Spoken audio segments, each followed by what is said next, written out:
So I think that the Fed policy is only partially looking at inflation. I think they're looking at other variables as well.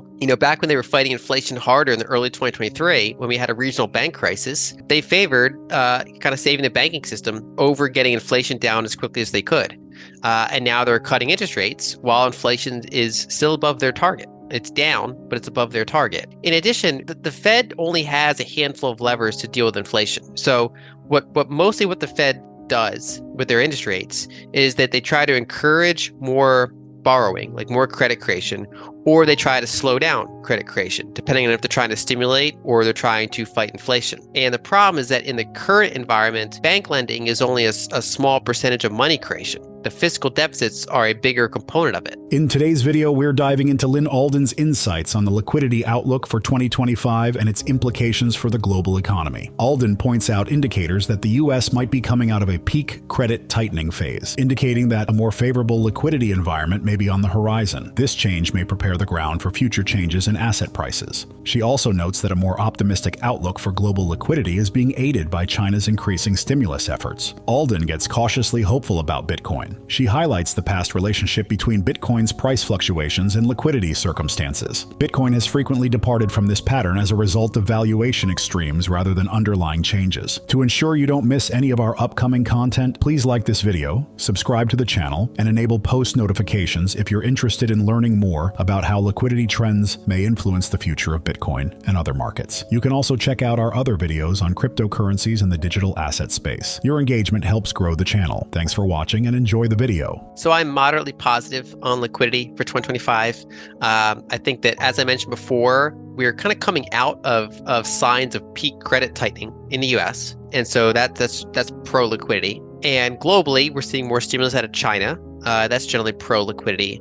And like we talked about earlier in the interview, what happens to the TGA in the first half of 2025 is a big yes or no variable for what happens with liquidity. You could have $800 billion of TGA money pushed back in the banking system or not, depending on if the debt ceiling becomes a protracted battle or not. So I don't really have a big opinion on magnitude, but I generally have a positive view on liquidity for the next 12 months. And therefore, my view on Bitcoin is also positive for the next 12 months. They have a lot of correlation together. And the handful of times where we see Bitcoin break its correlation with liquidity, it's often due to valuation extremes. And there's a bunch of different ways to measure Bitcoin valuation. You can look at like on-chain analytics and stuff like that.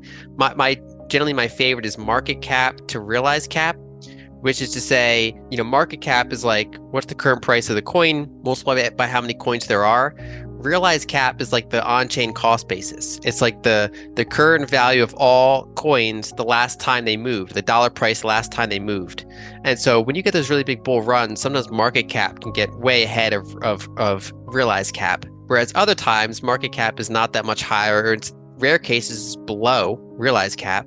And those tend to be less dangerous from like a valuation standpoint. The sentiment and the overbought status is less extreme. So when we look at that, I expect liquidity to go up over the next year, and I don't see any signs of like extreme Bitcoin valuation. That combination generally leads me to be pretty bullish on Bitcoin. Well, I think a lot of that is liquidity. It's similar to the 2000s decade. So you saw gold go up quite a bit that decade, while the S&P 500 also recovered from its post.com lows. So it's not like S&P 500 and gold can't go up together. If you look at emerging markets, often because the denominator is debasing so quickly, stocks and gold are going up together relative to that currency. So I think a lot of this is indicative of liquidity. So late 2022 was the liquidity bottom. And as you see on the chart, that was also the bottom of a lot of these other assets. And so, ever since that period, we've been recovering in liquidity. In the recent liquidity research report I collaborated with Sam Callahan on, we measured how correlated different asset classes are to liquidity. Bitcoin was number one, and then gold and the S&P 500 were also pretty high. When you get down into like international stocks and bonds, it's less so. In addition, what we've generally seen in this past, like call it 2 years of this rally, is we've seen a rally in quality. So S&P 500, soared back to new highs. Bitcoin's chopping right around its highs. Gold's new highs.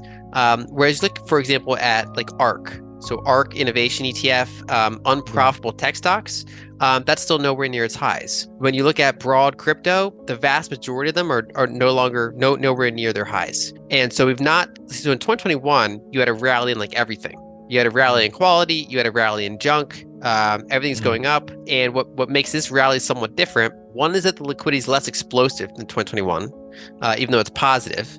And two, because of the high interest rates and kind of mixed economy, this has been a situation where quality really does matter. It's not just everything going up. It's things that are profitable or that are the best in class of what they do. So gold rallied better than other precious metals. Bitcoin rallied better than most other cryptos, at least anything of scale. And NASDAQ rallied better than ARK because it's profitable companies versus often unprofitable companies. It's not to criticize ARK. It's just highlight what a segment of unprofitable tech stocks generally is doing compared to the really wide moat entrenched profitable entities out there. So it's been a quality rally. According to Lyn Alden, interest rate cuts of at least 50 basis points are expected to occur. She cautions against giving these reductions too much weight. In the past, long-term yields have occasionally increased even when the Federal Reserve has lowered interest rates, which can make borrowing more difficult. At the moment, a partly inverted yield curve characterizes the financial environment. This implies that a decline in short-term rates could not always result in lower borrowing costs for individuals and businesses. Alden also points out that there is less motivation for extensive refinancing because many businesses and individuals have already obtained low long-term loan rates. This is different from past cycles, when rate reductions frequently led to waves of borrowing and refinancing. It is uncertain how successful these rate cuts will be at stimulating economic activity, given that a significant amount of the market may be immune to their impacts in the current environment. Please don't forget to like the video, subscribe to the channel, and turn on notifications for more insights. I try to not look too much into seasonality or presidential election cycles, even though they are relevant. I don't just think that that's the only variable that matters. During the first half of the Trump administration, the market was kind of rapidly pricing in tax cuts. So that, they did tax cuts without, for the most part, corresponding spending cuts. And so they basically did a stimulus when we already had an economic expansion. So it's kind of like rocket fuel.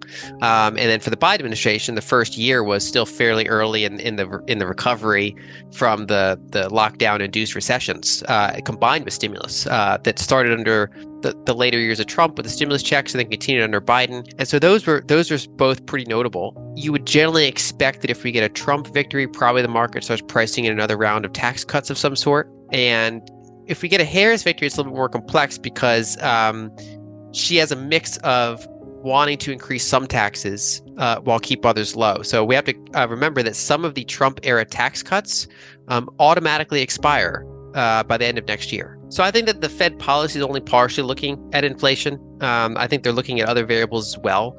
Back when they were fighting inflation harder in the early 2023, when we had a regional bank crisis, they favored kind of saving the banking system over getting inflation down as quickly as they could.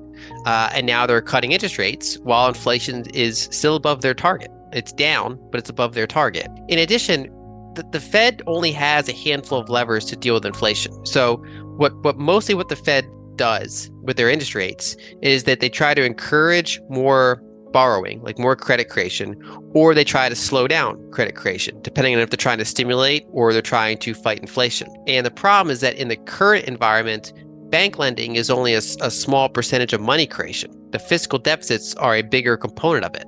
So back in the 70s, bank lending was a bigger aggregate amount than fiscal deficits, whereas now, they got bank lending to a very low level.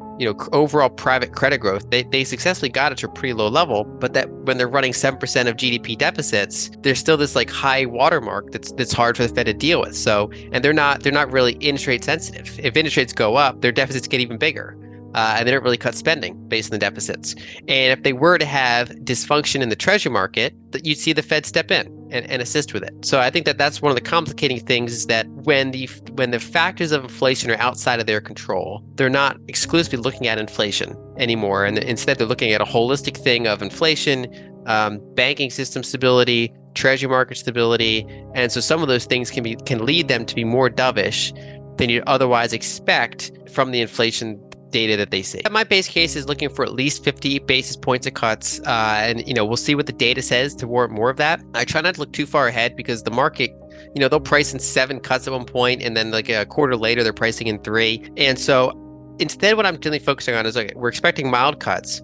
The problem is that doesn't necessarily translate into borrowing costs going down. We saw, for example, with this 50 basis point cut, long end yields went up. And that is historically pretty unusual in modern history for them to cut rates by that much, and then like the 10-year treasury and mortgages go up. And that's close to what actually businesses and people are borrowing at. They're not borrowing at Fed funds. They're generally borrowing in the middle of the longer end of the curve, and their interest rates didn't really come down. We still have a partially inverted yield curve, which means that, again, short end cuts might not really affect borrowing costs. And an argument that I made earlier this year is that even when we get a fairly substantial cutting cycle, like let's say when we go down a total of like 150 basis points from the top, we're probably still not going to get a very big like refinancing cycle, because so many people already locked in low long rate debts at even lower levels. So this will be the first cycle we probably don't get a lower low in interest rates, either short end or long end. And that means that while it does help, say, small businesses, and it does help some of the unlucky people that took out mortgages at like the peak, it doesn't really result in this really big refinancing cycle. Same thing for investment grade corporations. A lot of them have locked in pretty long duration debt at low rates. And so interest rate cuts are not very impactful for them. Even some of the biggest names in the S&P 500, like Alphabet, for example, they have more cash than debt.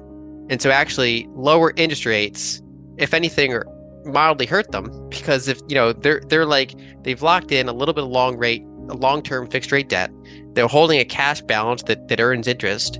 And if we cut interest rates, they get less interest income. Though she notes that these rate cuts would not have the typical effect on the economy, Lyn Alden talks about her estimate of at least 50 basis points in interest rate reductions. She stresses that although rate reductions are important, there are other factors that affect borrowing circumstances. Long-term yields, for instance, may increase even after rate reductions, making borrowing more difficult for households and businesses. Given the current state of the financial system, which is characterized by a slightly inverted yield curve, short-term rate decreases may not result in the anticipated decrease in borrowing costs. Alden points out a change from past cycles. A significant refinancing cycle is unlikely because many people and businesses have already committed to long-term borrowing at cheap interest rates. This is in contrast to previous times when rate reduction caused a surge in borrowing and refinancing. She also notes that large corporations such as Alphabet frequently have more cash on hand than debt, which means lower interest rates may even result in them earning less interest. As a result, this cycle might not react to changes in interest rates as well as previous cycles. She also notes that the Federal Reserve is not just concerned with inflation. In order to make more complex and occasionally dovish policy decisions, factors including the stability of the banking system and the state of the treasury market are also taken into account. As we conclude, Lyn Alden's observations serve as a reminder that there is more to the economy than just tracking fluctuations in interest rates. Forecasting market responses is difficult due to the interaction between monetary and fiscal policy.